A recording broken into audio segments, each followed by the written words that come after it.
speakers to focus on the lived experience of climate vulnerable people at the bottom of the social pyramid. This is an Asia-driven conference, and so the Asian experience is central and should be central to the discussion. Obviously, Pakistan is hosting, so Pakistan will relate its own values and core experiences which are really redefined by the 2022 flood when 1/3 of Pakistan was immersed underwater. What does that have to do with global warming? It has a lot to do with it. And we need to understand that while Pakistan and many Asian countries are very, well, not many Asian countries, but at least the smaller Asian countries, have a low carbon footprint. What that means is we are not generating the global warming that is putting us in the front line of daily risk, of daily heat waves, of mortalities and climate catastrophes that the world has never seen. What do economies in Asia do to deal with it? What does Pakistan and Sri Lanka, who is in the room, and others do with it while living next to very big polluters? Now, pollution, I want to say this, and climate change are two different things. Pollution is in our control. It is locally generated. It is something we need to be very active about. Whatever is in your control, you can respond to. Whatever is not, you can urge the international and multilateral system to take action on, because those are both our responsibilities. You must fight for climate justice, not colonize your mind that this is not your fight. It is very much our fight. But we should not abdicate our responsibility to take local, provincial, and national action. One does not exclude the other. I want to be very clear. Every time now I speak of climate justice, people say, oh, but you know, people are building in areas where they shouldn't, so the flooding goes right through. This is one of our experiences last year also. Everybody in 2022 saw the great flood wiping down entire buildings, bridges, as they came crumbling down like a pack of cards. That is wiped on my memory. But what is also sitting in my memory is how the vulnerable were living on borrowed time. There were over 650,000 pregnant women giving birth, facing the rigors on traumas of pregnancy, perhaps early and otherwise, on rafts, on boats, in under tents, and sometimes the open sky.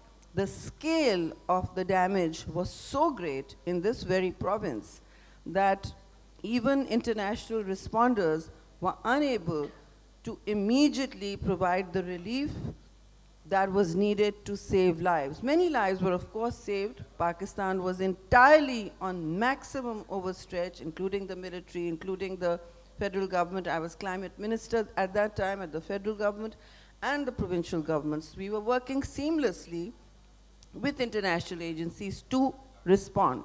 Now, how do we move from response to building resilience? That should be our focus for the future. If we can't turn off the climate switch, we can't turn off global warming, we can still certainly ask the countries who are actually emitting so much carbon in the air, yet not necessarily facing the daily frontline damage that we do, to turn off or lower their emissions. The bad news on the international front is that emissions are still going up. Those emissions that make your life or your summer pretty unlivable in many areas. You should all know that Pakistan is the hottest place in the planet in summer. 53 degrees consistently in parts of Sindh, Jacobabad, for instance, as well as Balochistan. Now, that's something to think about.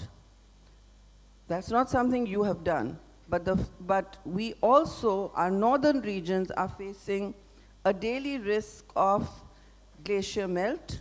They're melting much faster than they were supposed to. 16% is the glacial melt in Pakistan.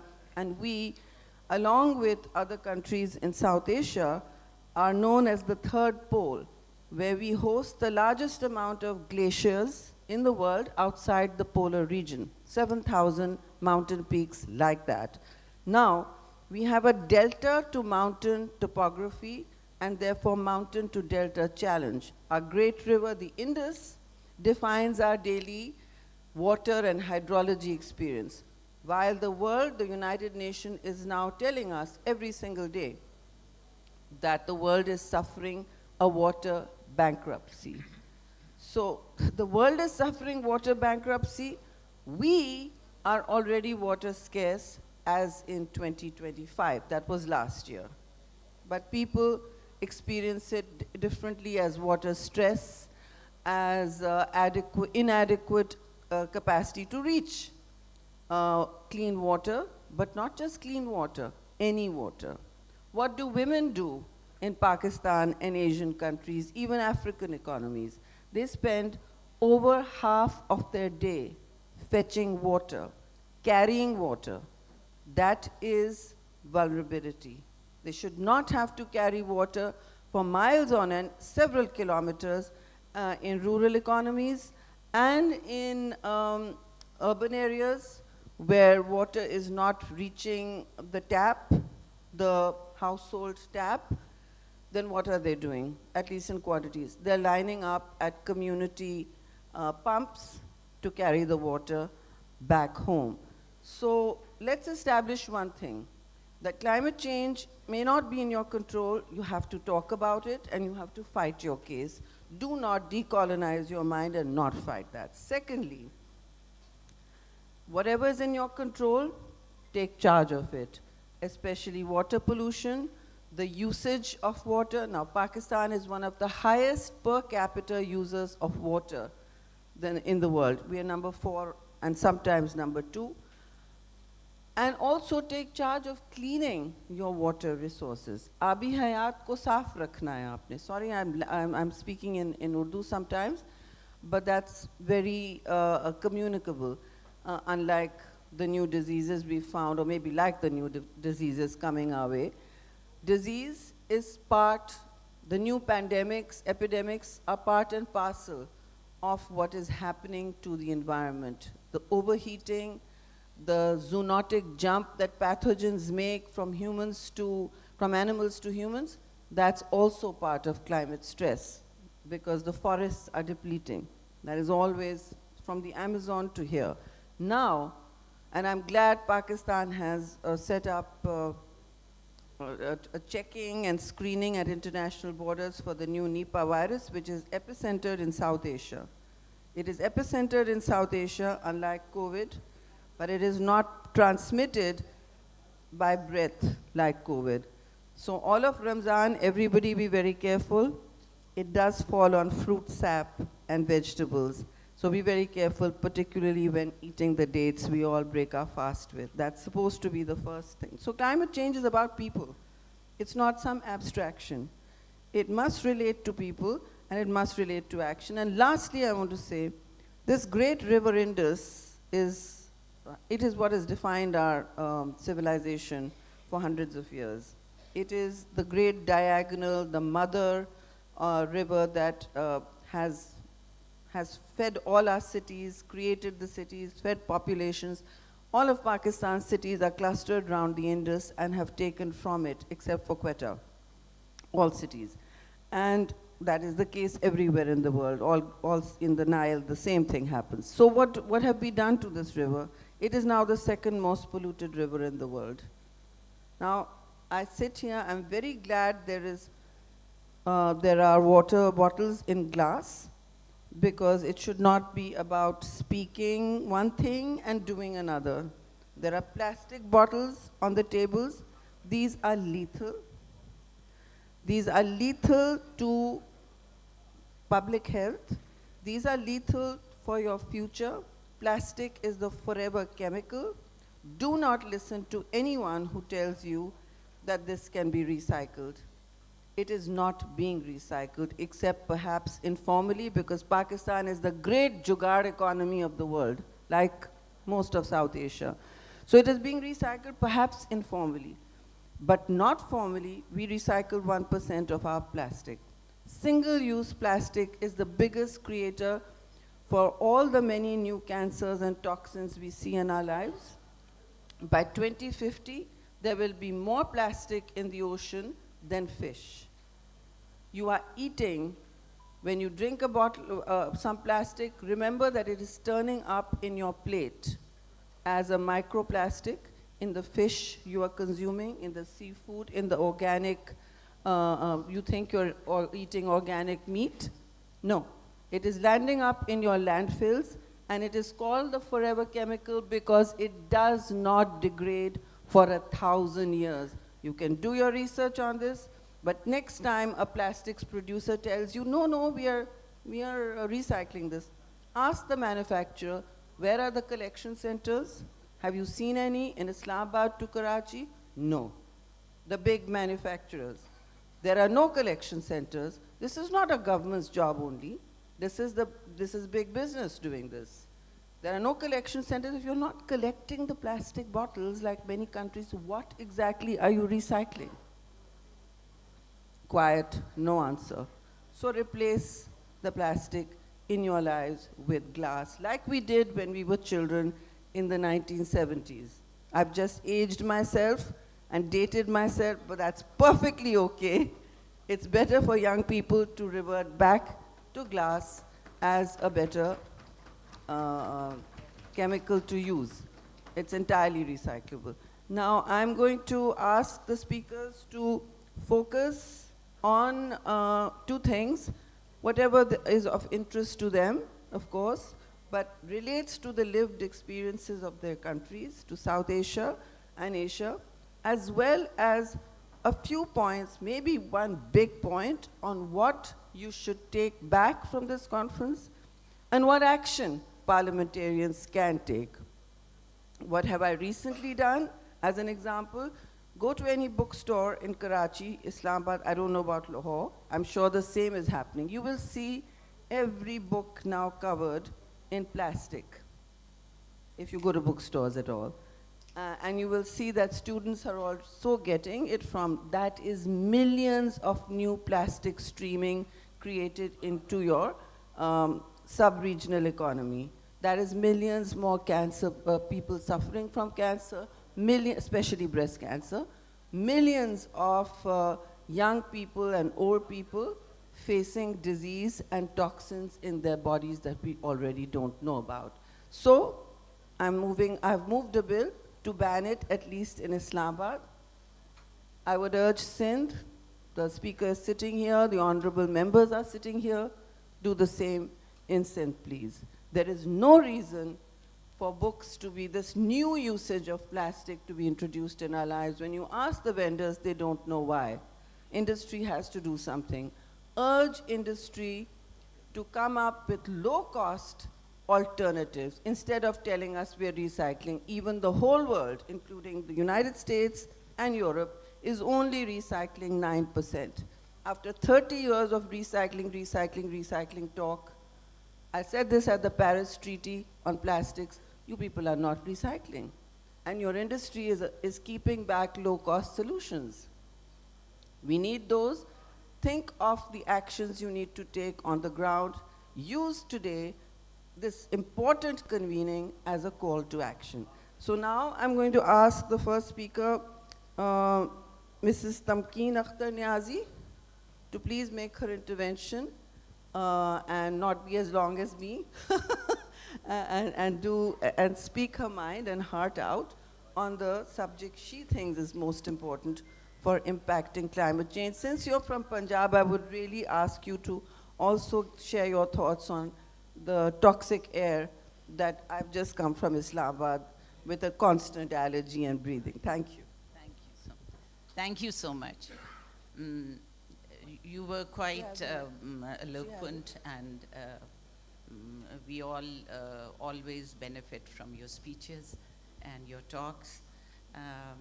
But today I would like to talk about water, climate change is here affecting our daily lives.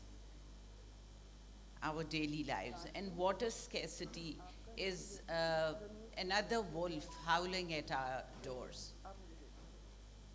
Uh, we've been sending notices and asking public to use as little water as possible, but that is not the answer. The answer is that we take steps, laws, enact laws that are effective for water, to address water scarcity. Especially these days, advanced technology is used for recycling water.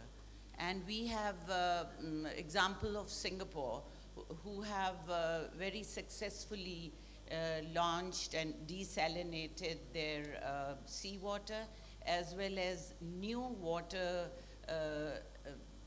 systems that have been introduced regarding water microfiltration, reverse osmosis, and UV, that is ultraviolet disinfection rays used to clean water.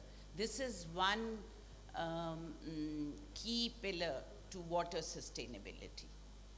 So we must, this is an expensive way of cleaning water, but we do need it at this point in time, since water is becoming scarce.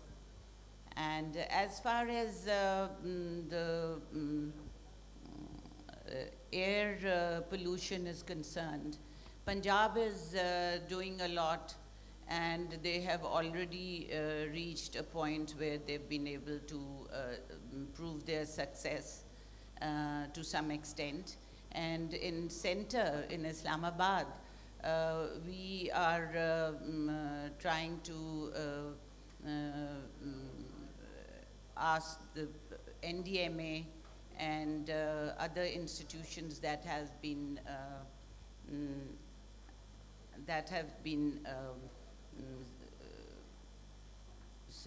launched, and the Prime Minister himself is taking care of these places. NDMA is doing a lot by satellite imaging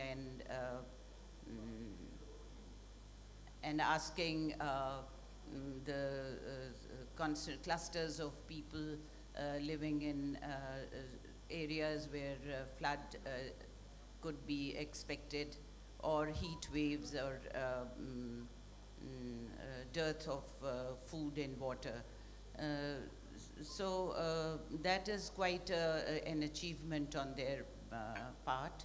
And this time we'll, inshallah, be able to launch practical solutions like water, better management of water. Climate action is both a responsibility and moral duty. So we would generally request public to move forward with the government and help them achieve certain goals that they have in for you people to get benefited with. Thank you. Thank you. Thank you.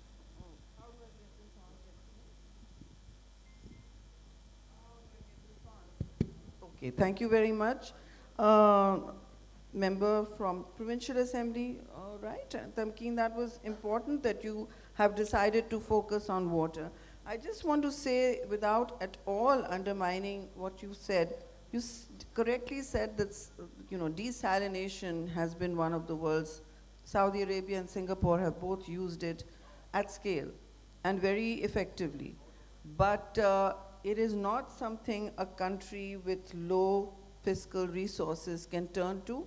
In fact, I think Sindh government and others have turned to desalination, it has proved to be very capital intensive, and with our public debt standing at about 80 trillion rupees, it's a little difficult to focus. 80 trillion rupees is our public debt, 80 kharab. आपको पता होना चाहिए. So desalination is not a realistic solution. It is, of course, one that probably a rich province like Punjab can do it. But Balochistan and Sindh, which are the most crisis impacted by water stress, Balochistan is completely parched. It is water scarce. It's gone into minus. Even the groundwater is gone. We need to start thinking of consumption. Look at what happened in Tehran recently. Tehran had to signal to its citizens that water may be rationed, Tehran city. The same thing happened to Cape Town in South Africa. They had to go through extreme rationing as well as Australia. Seawater at scale for large countries, large populations, with less capital to spend is difficult. What is easier is behavior change. We are the fourth largest per capita user of water in the world. Meaning, you don't need to wash your car every day. You don't need to let the tap run extra every day. Has anyone here ever done a count of the water they use? No, we think it's an infinite resource. It is not. Like most of nature's resources, trees, water, air, nothing is infinite. It becomes toxic and water can become scarce. So I think we need to think of really sustainable solutions. I wish somebody from Balochistan was here because their groundwater is gone. And what everybody is doing now as an attractive alternative to the energy crisis this country faces, because let's face it, they do. And energy is a crucial part of the climate conversation. In fact, it's the front part of it, especially for the first world. And what's going on here is we are solarizing tube bell usage. Once you solarize tube bells, it's excellent. They don't have to pay the kind of high energy rates they're looking at, but the groundwater is gone. Groundwater is water under the ground. Surface water is the water you see flowing. That water is gone. Only Punjab now has sweet water left in its aquifers. Even that is fast depleting. The Indus cannot replenish you indefinitely. We get lucky with some of the monsoon rains, but they flood us interminably. If someone is here from KP, I would say you need to regrow your trees. The same for Islamabad, the same for Sindh. I cannot ask that of Balochistan yet, but that is one of the frontline solutions. It takes a while, but coming back to water, there is no silver bullet of desalination available to us. You need to detoxify your water, you need to guard your resource and not overuse it. There has to be public messaging from provincial governments and federal governments that water is a finite, precious resource.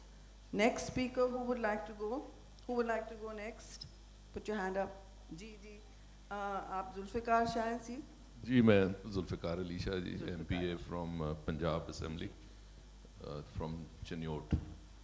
So starting off with wishing for things, I wish somebody from Maldives or Sri Lanka was here, and they are really susceptible to climate change, and I wish we would have heard from them. And also I wish that our environmental minister was here to talk about these issues, but we're just filling in.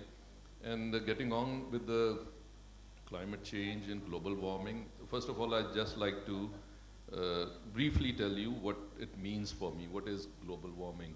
Global warming for me, as I understand it, is basically the intensification of the systems because of the increase in energy due to global warming. And what it does is it intensifies the systems. It doesn't mean that there is going to be a hotter summer or a colder winter. What it means is that the systems are going to be intense and they're not going to keep on going on regular patterns. So it means that we're going into uh, we are looking at things which are not predictable. So it creates unpredictability. That's what it means for me. And talking about the subject matter here, the marginalized communities. Well, if you look at some pictures of old towns in Europe or anywhere else, you will see that usually the rich people or the strong people, they live on the top of a hill. The poor, they live on the bottom of the hill. So they're always susceptible. Historically, the marginalized communities have been susceptible to weather patterns and external dangers. So that's a given. And it's the same thing with us. The marginalized communities, they don't have the resources to clean their water. They don't have the resources to run their osmosis plants. And they have issues with drainage because the areas where they live in are not designed for drainage. They're not planned. And they're the ones who really get hit by whatever changes, whatever the climate brings. So definitely they're susceptible, they're hurting. We saw the floods in Punjab last year, and people have moved into the riverbeds, and they moved in there not out of luxury because they couldn't find space elsewhere, so they had to find a shelter somewhere. So they're the ones susceptible. There is no two ways about it. And we are having problems with our environment. The air is turning into poison, the ground is poison, the water is poison. And in Punjab, where you could safely drink water anywhere you went, now you have to carry your own water bottles. And that's a luxury not everyone can afford. So we are susceptible. There is no two ways about it. And the biggest problem right now, because of the global warming, the shrinkage of our glaciers, the glacial melt, it's been the source of life in the Indus Basin for centuries. We have a continuous water supply. In the summers, we have the monsoons. And then in the winters, we still have water in our rivers. And that ensured the continuous supply of water and continuation of life. The flooding was welcomed at that time because it ensured that the aquifers were replenished and the people had a chance to sow their crops. But now things are rapidly changing. The thing which actually sustained life in our region is now becoming a disaster. We are becoming rapidly, the floods and rapidly changing climate conditions, they're creating havoc. The floods, they don't do anything for cultivation because the action is so fast that you don't have the time to sow anything, and usually the losses are becoming heavier and heavier every year. And so we're running into lots of problems. So that's something which we cannot do anything about. What we can do actually is we can build a case. We can document the changes, we can document the damage, and we can do some studies on perceived dangers. It's an existential threat, and we can take that case and go to the people who are mostly responsible or the people who have the resources to help us out, to compensate us. But for that, we'll have to build a case. It has to be based on really transparent and accurate database.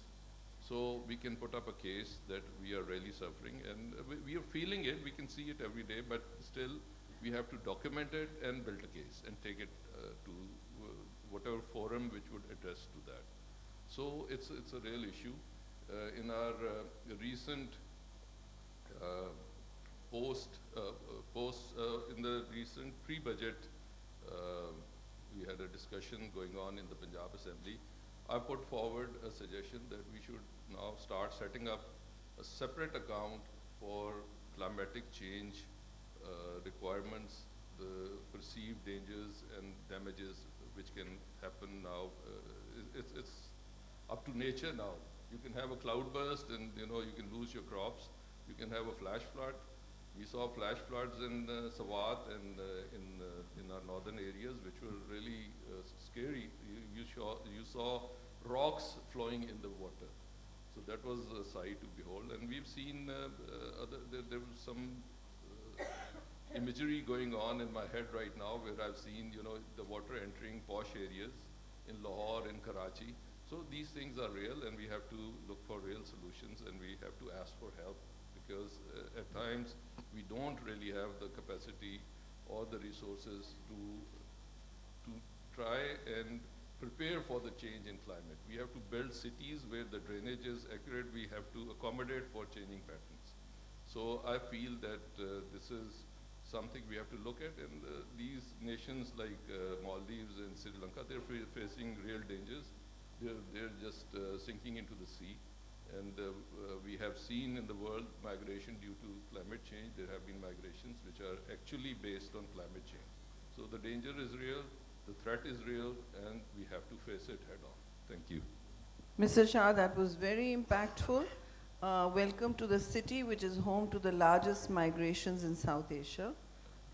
Karachi is home to at least several 100,000 climate migrants from rural areas.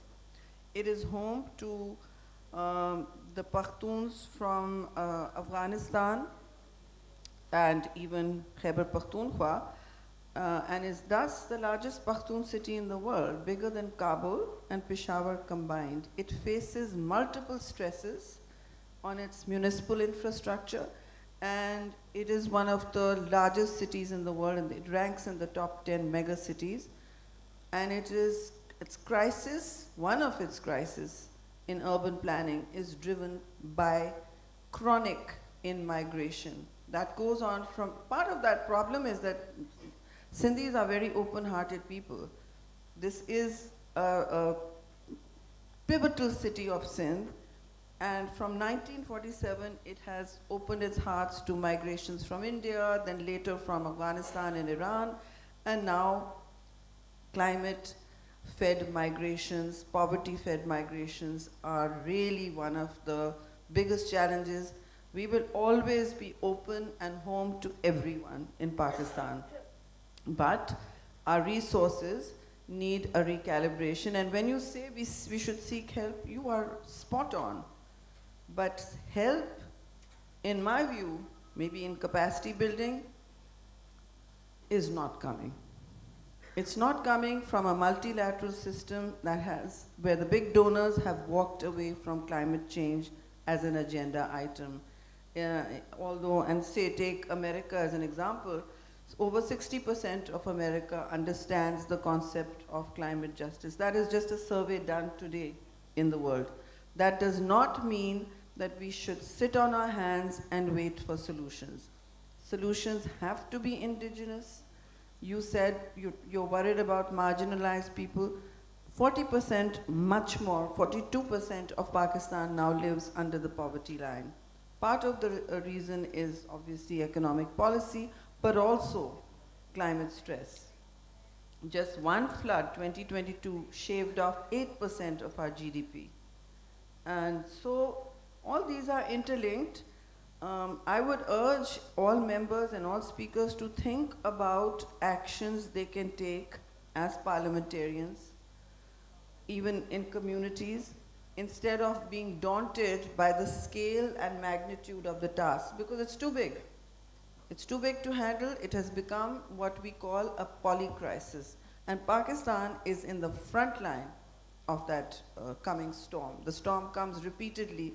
We don't even know about it when, as you say, marginalized or vulnerable communities struggle through days of extreme heat and lose members of their family to climate stress and environment degradation. So with those words, I'm going to turn to Qasim Sumro. Would you like to go next? Thank you. Thank you, ma'am, and it was really interesting. I prepared my sort of a presentation, and considering that I will be presenting the case of Sindh, but you have rightly presented the entire case of Sindh, from heat waves to the floods and of course the drought where we have a water scarcity. But I have just thinking, like, the world is going through challenges in a way, they are basically fighting in terms of energy, in terms of space, in terms of communication. Now, this is the agenda whereby everybody, the big countries are running after to complement these things, they need some resources, some minerals, and that's how they are chasing every other climate-related issue. Just for example, that you just recently mentioned, that America has, the government of America, I'm not sure about the people of America, but the government of America has recently said, no, we are no more part of Paris Declaration, we are no more part of climate actions. And they're probably thinking, as you said rightly, plastic is another challenge, and that comes from the petroleum industry. That is where very recently the government of the United States has said, no, we probably, he's talking against the windmills in Europe, he's talking against the solar production, he's talking more about the petrochemical energy corridors. So which suggests that the understanding from the perspective of the international community, they still believe that this is their right to do whatever they are already doing it. But the countries like us, like Pakistan is one of them, as you said rightly, the biggest sufferer. But in Pakistan, Sindh is the biggest sufferer.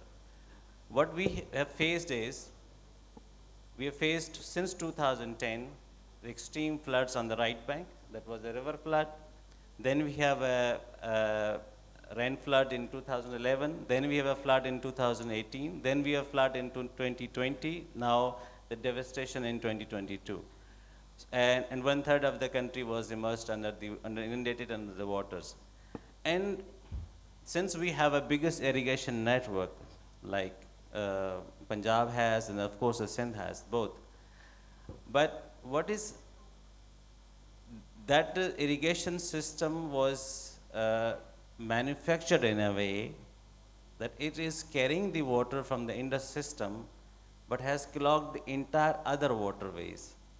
And then because the water wasn't there, the people have started building the cities, now they have cultivated their farms, and etc. And that has actually clogged the entire waterways which used to drain. Before Indus systems, before these barrages were built, there were 38 streams coming to Sindh. Now we have only one stream coming to Sindh, and the MNV, which is the other part of is also causing problems every other day when we have received the floods. So the problem is, what we need to do when Sindh is facing extreme flood, and of course, with 63% of Sindh lies within semi-arid areas or the arid areas. We have only 39% of the command area, which depends largely on Indus system. And then we have the water for the drinking purposes. Still, IRSA has not identified that Karachi is receiving this much amount of water. It is not declared in the water proportion accord. So I mean to say, climate is a challenge of so many other things. Like we are facing malnutrition, we have damaged the entire infrastructure, 2020 floods, and it has become a new normal for every other citizen to live in that very arena, whereby they are facing the floods, they're facing the droughts. Our 1.8 to 2 million population is facing every third year, we are facing severe droughts. In Tharparkar, in Umarkot, in Sangad, in Khairpur, in Kambar Shadat Kot, in Jamshoro, etc. So, what I personally believe, as you asked as a legislator, I think we should have two things, and that is very much should be indigenously thought. A, we should have a water census. A water census from river system. Then water census also should suggest what quality of water we have, how much it is flowing towards in our canals and into their farms, and how much it is contributing in terms of agriculture, environmental impacts, as well as the wetlands, as well as our food security, and and in the deterioration of the quality of water is also causing the biggest numbers of malnutrition and stunting, particularly in rural society. So this is one area where we need to have a water sense. Until we don't have, I personally believe that only country that I know that has done the entire water census of their country is China, and now Australia is the other country which has started this job. So number two, we sitting in the government side, I personally believe that we should have a hot spots and underprivileged zones literally identified by them, because since we are putting our efforts in terms of ADPs, in terms of local funds, in terms of donor agencies, in terms of our UN partners, and so on and so forth. But that is sometimes a duplication, sometimes a triplication, and sometimes so many. But we don't have the typical P&D-led hotspots available. So that needs to be incorporated, and that is the priority water census and hotspots in terms of. And number three, we should have an early warning systems in place. That is because climate change is not a phenomenon limited to Karachi or limited to Muzaffarabad, but it is beyond that, and it is from there as well. So we need to understand both things. Thank you very much. I'm not biased, but those were three excellent suggestions. One is early warning. The United Nations Secretary General has called early warning systems a fundamental human right because it is the only way of saving lives. It is a huge investment, but Pakistan has got to make it. It is not enough to do it at the level we are invested in right now. So early warning systems are a must. They do require a large investment. I believe the World Bank is also looking into it. The water census is a great idea. Both China and Australia are countries that are assisting us. Australia is assisting us on water technology and how the telemetries of water to reduce contests over the shrinking resource. I think I'm very glad you mentioned stunting, because malnutrition is fundamental to the impacts created by climate change, as our it is the status of women, early marriages also that impacts that. So health, the wash sector, all linked to climate stress. And thank you for those contributions. And now last speaker I'm going to come to, G is from Punjab again. And so I'm glad Mr. Laghari is here, member of the Provincial Assembly. Please do share your thoughts with us, and it'd be really good if you could break this down in the end of your intervention to a few key ideas you can take back to your province and to also share with us. Thank you so much, madam. And first of all, I'd like to thank the government of Sindh and especially Speaker Saab for their hospitality. It was amazing, and it's a wonderful experience in Karachi. And madam, it's an honor to be on a panel with you. I'm a big fan. And I don't know what can I say in your presence in these seniors, but it's an honor to be with you. You've already mentioned climate. The unfortunate thing about our countries are we don't have, like you said, a very big footprint in carbon emissions. But unfortunately, countries like Pakistan, Bangladesh, Sri Lanka, Maldives, we face the brunt of it. And that is the biggest problem we're facing. And I was reading somewhere that... Sorry, before you finish, I'd like you to address the chair, because you're the last speaker, and you're from Punjab, and since we don't have KP here, I'd really like you to address a little bit of the challenge KP, Kashmir, and GB face, if you could. Yeah, sure. Let me... Yeah. Okay. So basically, the issue is that in the past century, as you know, you're the champion of climate discussions. The global temperature is rising per decade.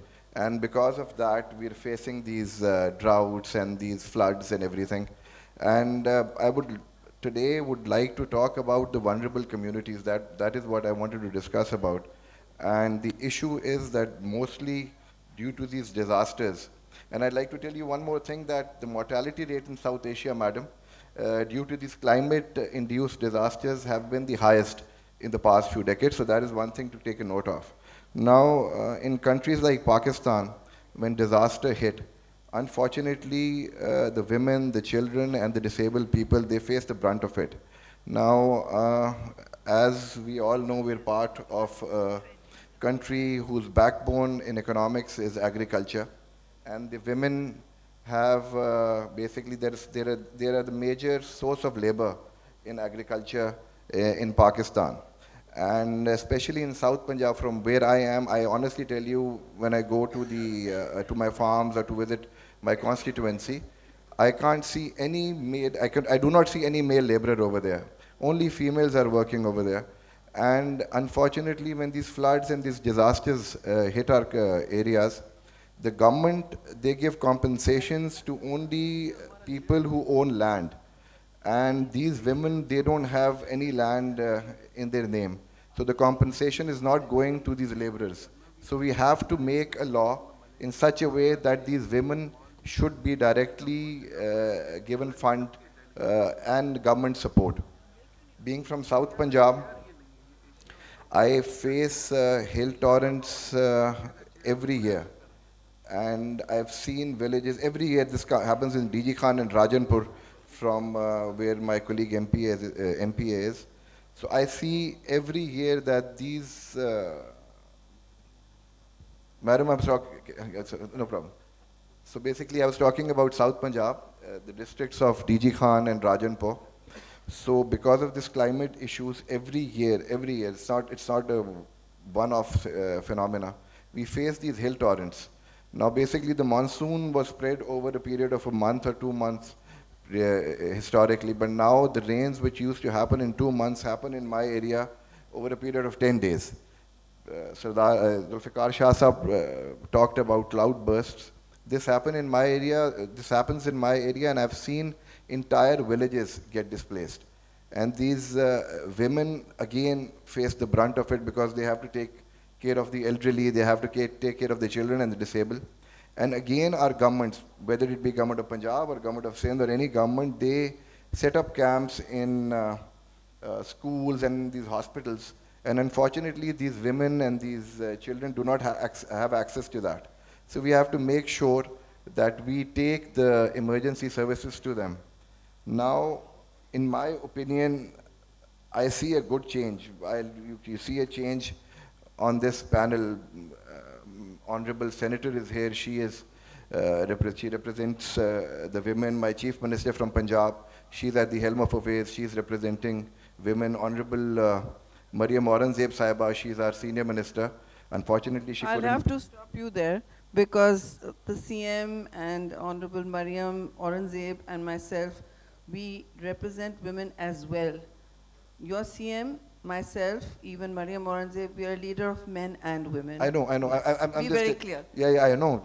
I'm saying my leader, Mariam Aurangzeb. I'm a big fan of yours. But anyways. जी मगर women's quota पे नहीं है हम. Anyway, so Mariam Aurangzeb, basically you talked about the air quality. She's been working day in, day out, and I've seen, and you probably also have seen, there has been a huge improvement in Lahore.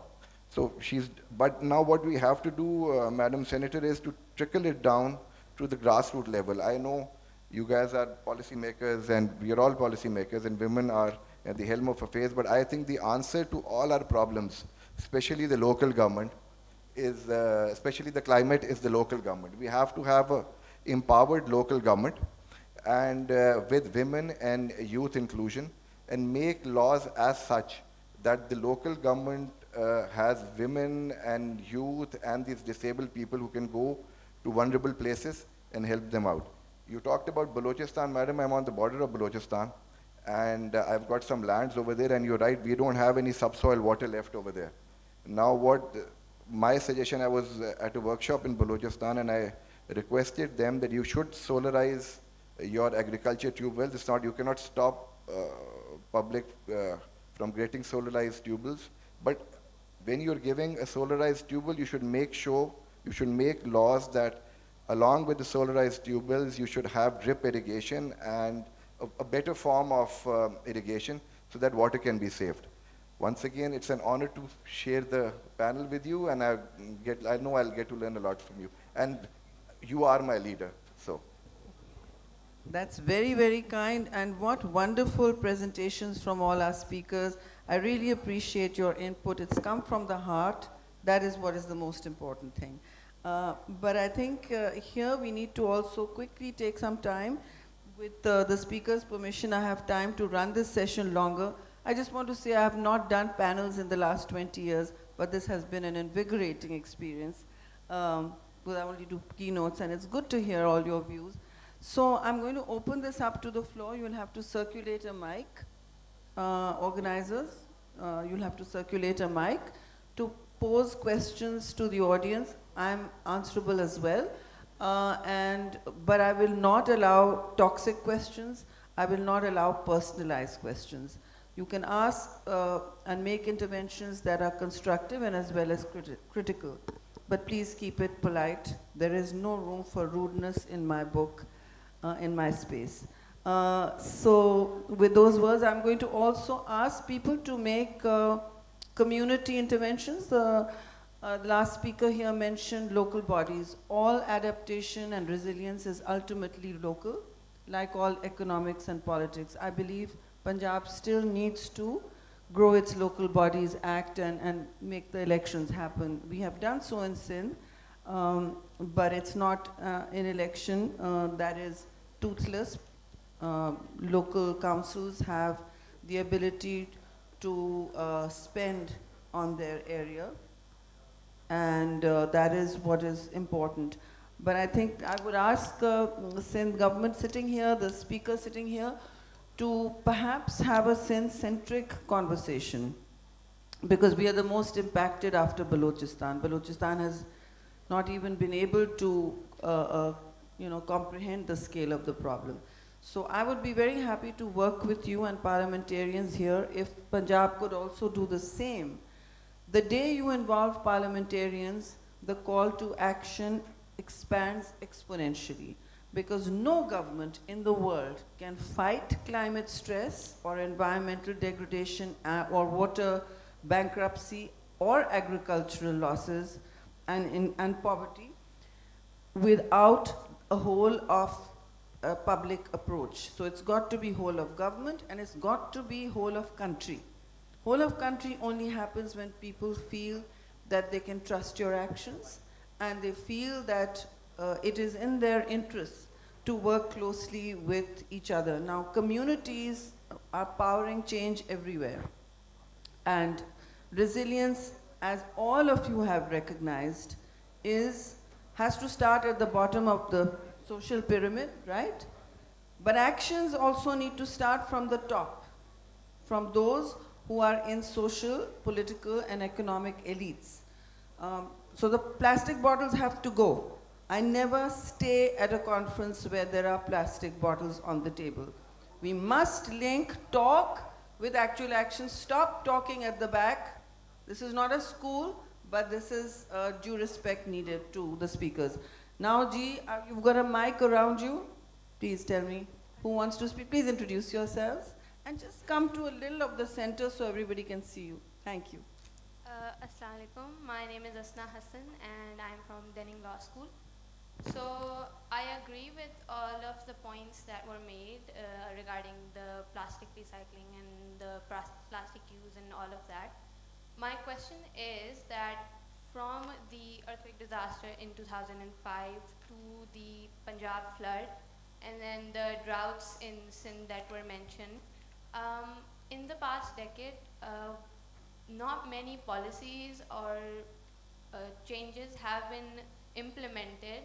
So what are your thoughts, and do you think that some implementations or policies have been made that have achieved to minimize the damage of these calamities? So okay. So I wonder, how are we going to do this? I'll ask each speaker to respond for 2 minutes if they like. You can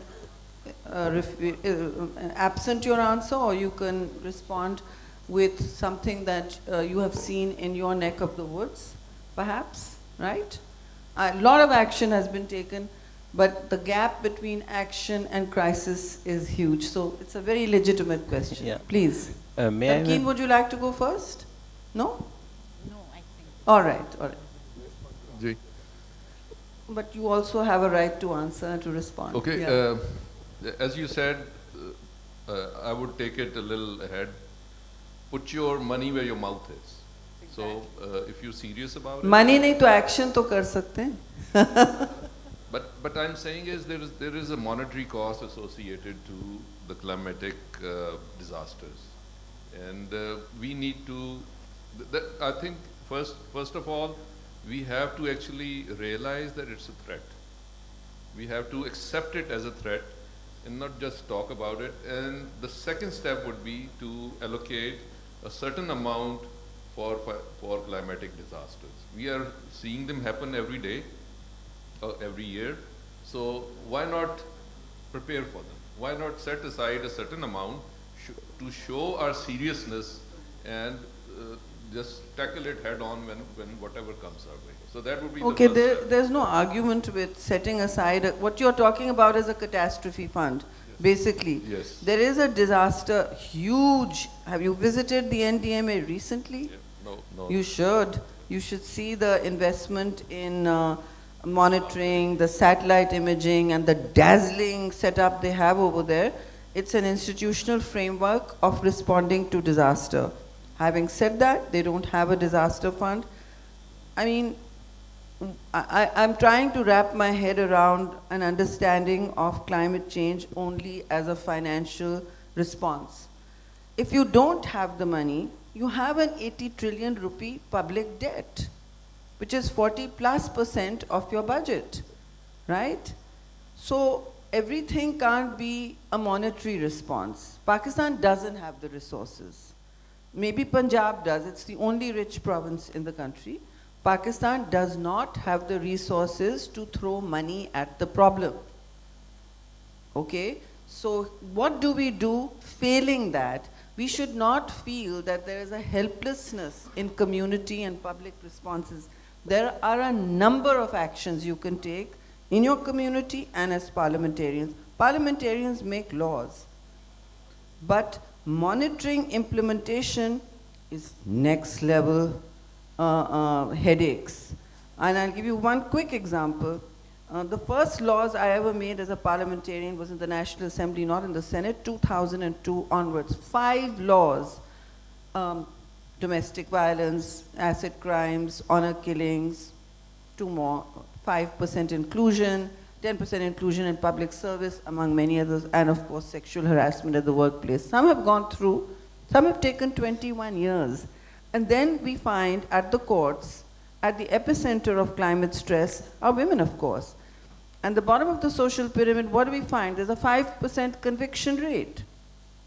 So don't tell me that making laws is enough. It is the first step.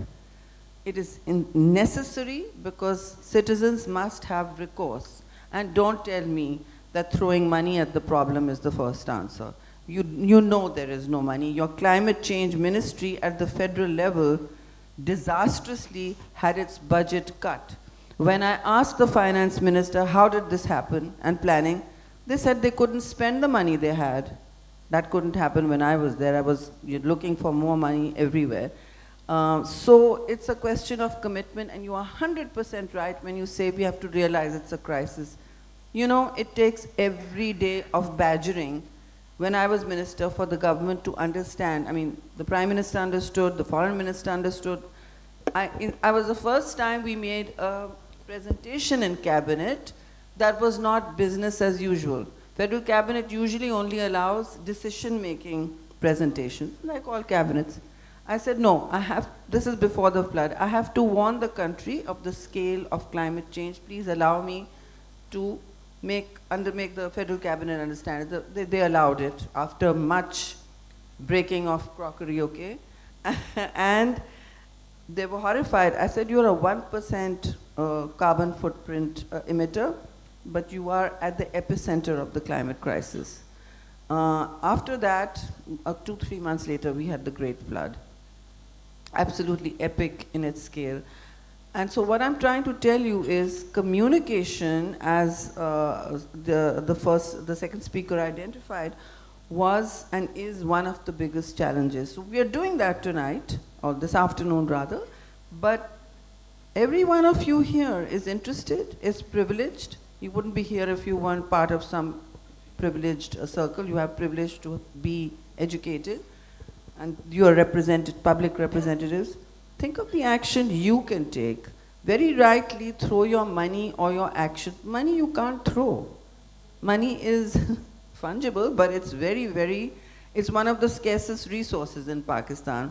There may be elite capture, but it is still scarce, like everything, everywhere in the world. So we're not an oil-rich economy, and exactly where is the money going? Save for a rainy day. Save for a rainy day. The rain is coming every year. Please don't say, if I can't throw money at the problem. This is where I'm going to take exception. If I can't throw money at the problem, I won't do anything.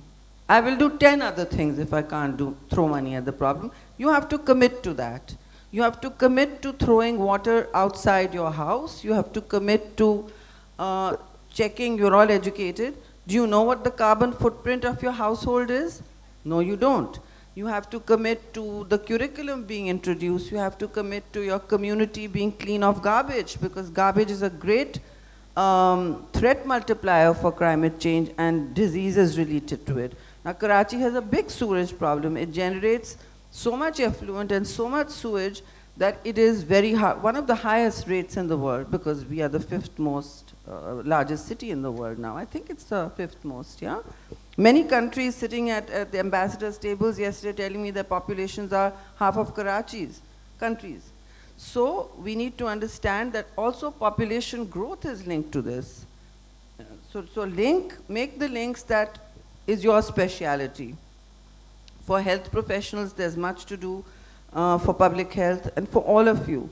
But throwing money at the problem, I will reject. We do not have the resource. I'd love to throw money at the problem, not just throw it, but build a catastrophe fund. So let's be active in even doing that. But if we can't, please commit to action that is actually doable. Now, if this conference has brought people together, I would urge all parliamentarians to think about what they can do and what they will do. And will you ask this hotel, like I did? Because I'm insistent, you must link speeches to action. Otherwise, you have no legitimacy.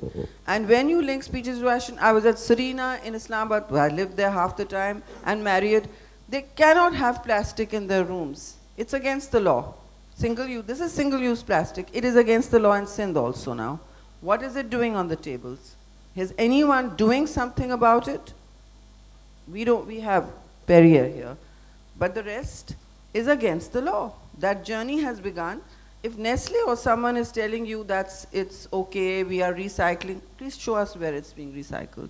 We'd be very happy to continue it, but I believe that's not happening. So at least take those actions. You may have to speak some unpleasant truths to power, but that's your job, surely. So thank you. Go ahead, please. Yeah, thank you, ma'am. Just go back to the questions. And something which Shah Saab said, and as well, you elaborated as well. But I think the money that we should be spending, it should be well planned, based on the data coming from the basis. If we don't have this mechanism available, let us be at the first day, at the first minute, to start doing it.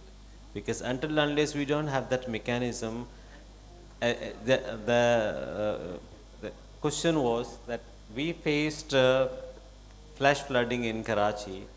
Does Karachi have the same capacity to, as you said, to receive the waters in minutes? No. The answer is very much no, because we have so many slums. It is being ill-planned, rather it is being unaudited now. So that is where we have this sewage problem, and as well as this untreated water is flowing to the sea. So the problem is there. Definitely we have so many droughts, and we do have the drought mitigation policies, not only today, but since 1902. But the implementation was done not prior to this, but since 2014 we do have the drought mitigation policy very much implemented. Tharparkar is the biggest example now. The government of Sindh has done so many things in terms of conserving the water, in terms of harvesting the water, rainwaters. Imagine we have built 56 small dams in only 4 union councils, which is hardly 26 square kilometer of mountain range, and many of them have, my colleagues have witnessed it. Now that has changed the entire economy of that area. Like now people are cultivating in a desert, in our desert, which is a little different than Rohi and Chulistan, but our desert is more vegetative desert. So people now have started cultivating the lands inside the desert, and that has helped the entire economy.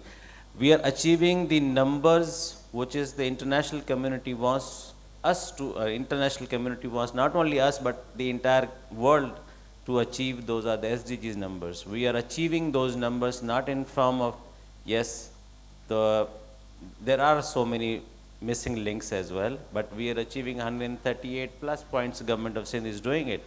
So the policy is there, the resource, as you said, I mean, yes, we are short of so many resources, but I personally believe probably we are not short of resources, we are short of pure conviction and planning. Thank you. Thank you. So we have apparently 2-3 more questions from the floor. Do you want to compress your answer or just take quick shot? To answer your question, Yeah. basically, I think laws have been made, like Madam just said, single-time plastic is banned in Sindh. I think they can't use plastic bags in Islamabad. The implementation is where it's lacking. No, single-use plastic, it's a journey for every city because it's a low-cost solution. Yeah. Please be aware. Because it's a low-cost solution, no city, no country in the world can totally ban them until we have an alternative. Because you and I can buy glass, bottom of the social pyramid cannot now. So what we do is we put countries and provinces into journeys. Islamabad is the same right now as Sindh, because yours truly was the minister. So we are forging ahead. It's banned there also. And department stores and all are implementing it. But hotels, believe me, are the biggest absconders in this. So we need all to watch out. So basically we need to implement it. The laws are there. We have leaders like Madam over here. She's bringing in the laws, implementation, and basically it has to start from home. You have to stop using this plastic bottle first. So like she said, you should remove this plastic bottle from your table and then ask the question, in my opinion. That's what I think. अभी पानी तो पीना है ना आज के दिन. इसके बाद पीसी से आप लोग सवाल पूछेगा. This is against the province's law. Okay, now who's next? I saw this young lady's name. You're a rapporteur, and technically I shouldn't be giving you the floor, but I'm biased towards women, so go ahead, introduce yourself. Thank you so much. My name is Maham Jamali, and I was the youth delegate for Sindh for APFST, and I was the only youth delegate from Sindh. So this is my question to Sindh and the parliamentarians: why is youth not empowered? My SDG 5 is very close to my heart, and I made the call to action for Sindh that was presented at UNGA, and Qasim Saab, of course, has been very supportive for the youth. But again, we are talking about challenges. We know what should have been done, what should be done. Okay, that's your question. But where's the legislation? Okay, no, you don't need, what legislation do you want? Identify the legislation. So we're talking about that women bear the brunt of the climate change. So And? Where's the legislation about No, it? what specific So legislation? sexual harassment during climate, during any catastrophe, sexual harassment, No, you domestic can't violence. legislate sexual harassment except it can't be specific to climate change. So when you speak, beta, and I welcome your, have a seat, intervention, you can't say where's the legislation and not know exactly what you want. You want predatory behavior, say in a refugee displaced persons camp. I think that's what you're speaking about, or women that face predations and harassment. Sindh has a great law in place. It also ensures that you don't get coerced into marriage under 18. Okay, so These are interrelated. And be very clear when you ask for legislation. You can't throw everything into the legislation box. What exactly are you asking for that may be related to action on the ground? You're asking for women to be protected in conflict and catastrophe zones, right? There is no law in the world that addresses that except social behavior and penalties. Those penalties are in place. I understand that women have a real problem reporting that because either they're left in no state to report that or even the court systems give them such a rough time. You've all seen Geo's case number 9. If you haven't seen it, you should all see it, even as parliamentarians, to see what happens to women at the justice system when they report sexual assault. That is one of the contributions you can make. Thank you for your question, but no. We just said laws have been made. Do not substitute that for real action.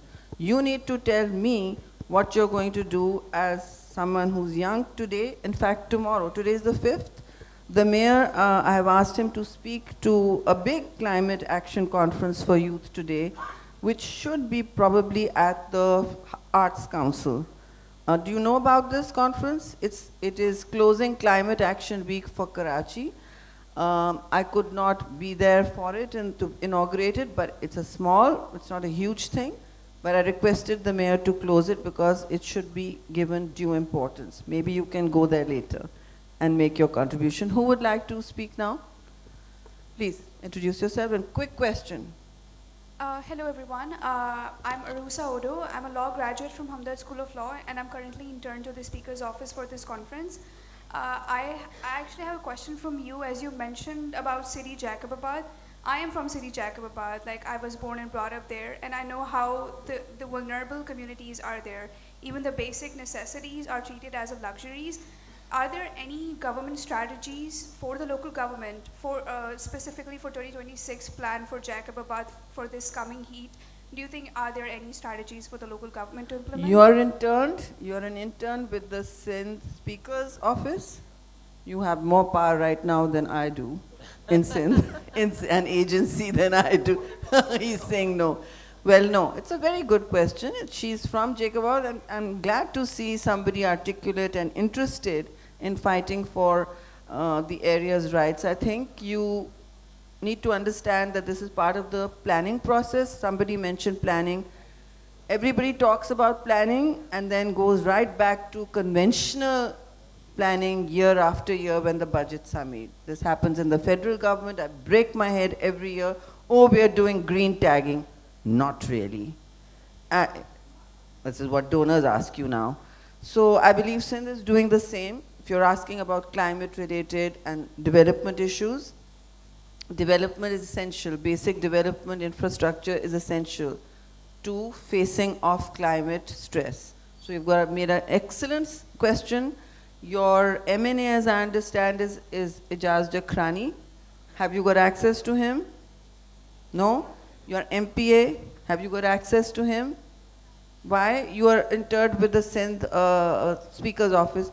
He will put you in charge next week, in contact. You sit with your 2 MPAs. I'll do that. Huh? You will do that, of course. And you're saying, no, you don't want to? I'll do that. No, young lady? Okay, so maybe 2 or 3 of you can sit with them and share your views and expect to be represented. And it's excellent that you're asking these questions, and you have a very easy to work with speaker who's respectful to gender concerns, and because that's the instruction of the party and also that's the individual. So use this opportunity. You are at the intersection of where decision making is done and lawmaking as well. Not that you need more laws. For Jacobabad, you need what is known as perhaps projects that speak to your development. Make it happen. Speakers up. It's on you. Next. I'm not going to bother with you guys on this. Gigi, please. Intro and quick question. Thank you, Ms. Shiri. It's always... so my name is Sherry, not Shiri. Sherry Rahman. Yeah, thank you. Thank you for correcting. It's always learning oriented to hear you along with the panel members and everything. I represent the UN agency UNDP. and we are running an SDG support unit over here, just SDG support SDG, unit with okay, the great. Planning and Development Department. A quick question, from all of us, from all of you, please. We are talking about the climate justice, and we are also talking about the leaving no one behind agenda within the UN, within Pakistan, globally as well, right? So I really want to hear, for the sake of our youth sitting around here, from you people, that what do you think the Sindh government specifically should be doing in order to ensure that level of inclusion of the most marginalized, who are actually getting affected over the course of every year, recurrent disasters and things. Okay, we get your What should be question. done? And Yeah. number second, ma'am.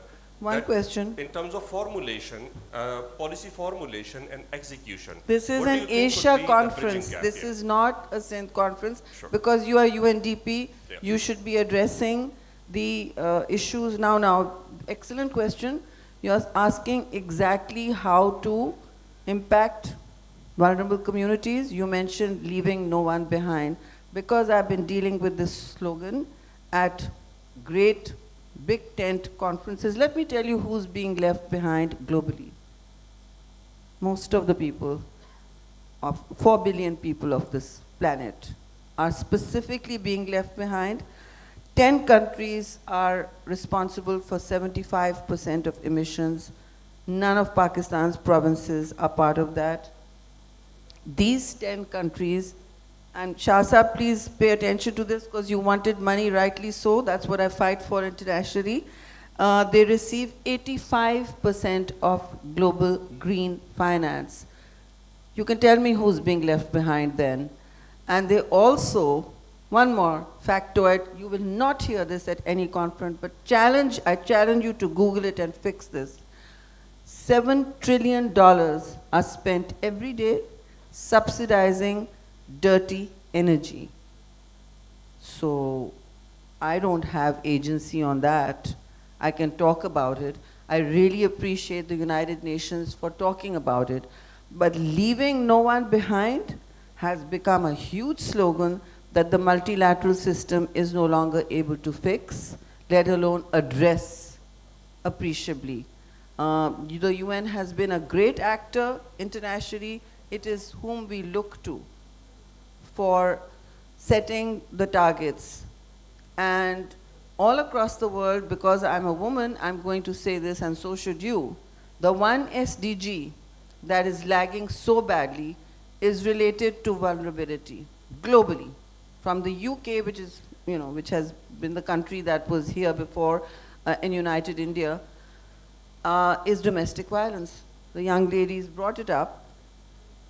1 out of 3 women in the UK, maybe it's 4 now, and everywhere in the world, is facing domestic violence, despite laws being made, despite everything being done to throw money at the problem.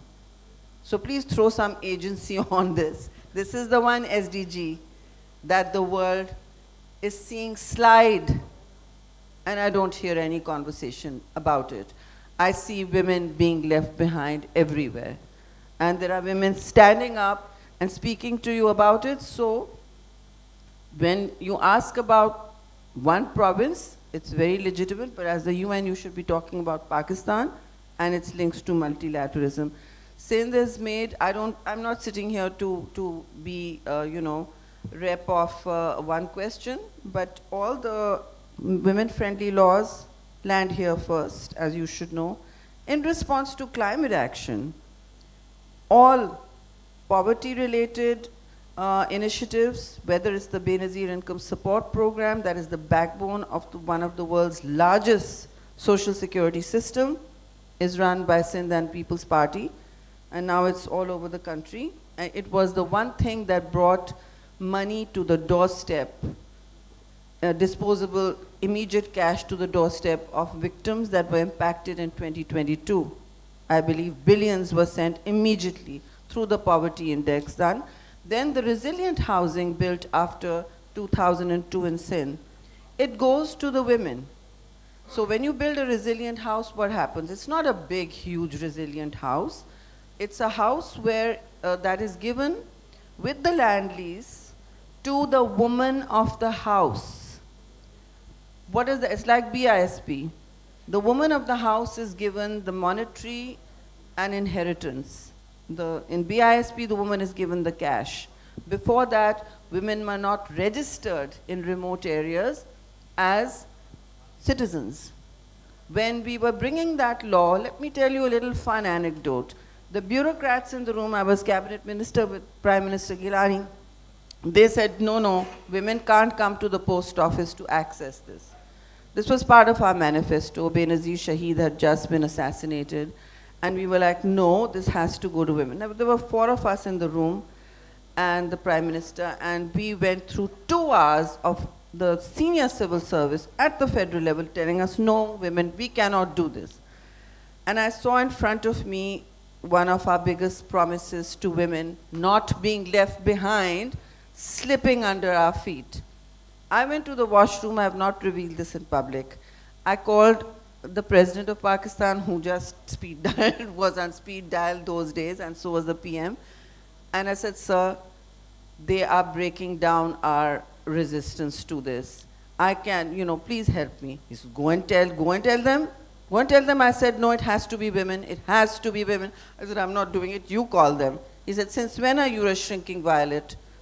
Correct? So I went back and I said, well, it has to be this way.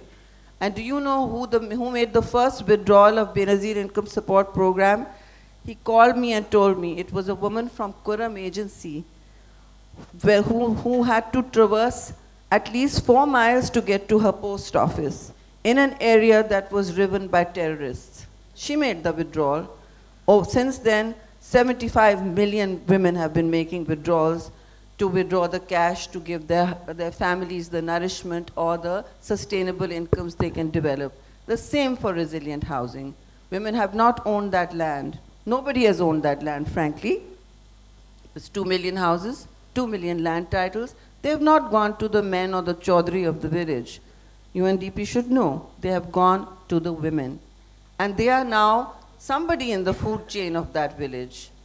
The woman who owns a house and the land in front of her, when there were Haris tilling someone else's land, is now a very important person. You can't mess with her. That's how you don't leave people behind. And while there is a long road to go for all of us on climate change, and I'm sure Punjab is doing things, Balochistan is doing things, KP must be also. But we perhaps could hear about it briefly. I see Shah Saab gathering up his mic, and I'm very glad if you can address this also. We have a long way to leaving women behind, for people to catch up on climate change or vulnerability. All of South Asia does, but we can't minimize the problem. I really wish the UN had more resources to share with us, as Shah Saab wanted. That's the place to get the money from. Thank you. Okay, I'm on the clock. I'll be really quick about it. Madam, about the funds. Okay, I'm going to be a little contentious on that and a little forward on that. We have the funds, okay? Where we want to spend, we have the money. I don't know about the Sindh Assembly, but every session of the Punjab Assembly costs us 40 million rupees. And half... I told you are the richest province. Okay. And it is usually, the luxury is half the members don't attend. So we have the money, and what I meant was that we should be prepared to take it in our face. It is in our face. The climate change is in our face. And we have to gather our strength, we have to bear the burden, and we have to be ready for it. And we have to support and aid the poor and the people who get affected by it. We Here I need to totally have agree with you. The funds and everything available, and we have the funds. This is Okay. Just, So we Punjab spend from so now much on- luxury items that, we Yeah, can get away. absolutely. Shah Saab, from tomorrow you are going back to your province and you're telling legislators, tell your CM, those who don't attend the session for say 2/3 of the session don't get their salary. I'd really like to do that. And then you divert those funds to a new catastrophe fund, lay the seed. No, seriously, it's a great suggestion. Lay this in, since elite capture is all you can see and it's very much a serious issue in Pakistan, then lay it as a seed fund for just your province.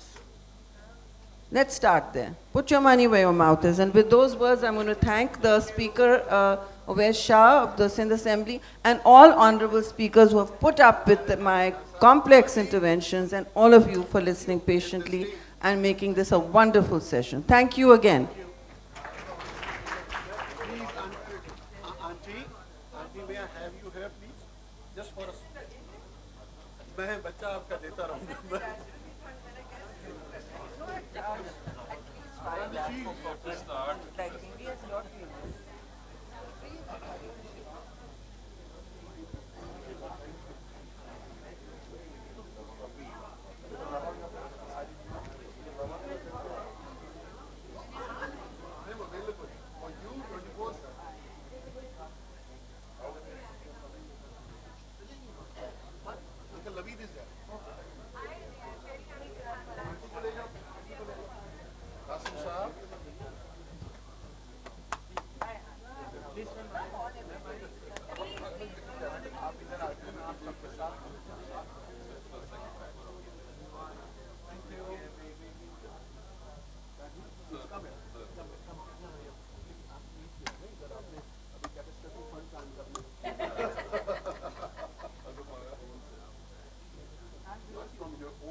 मेरे ख्याल से हमारा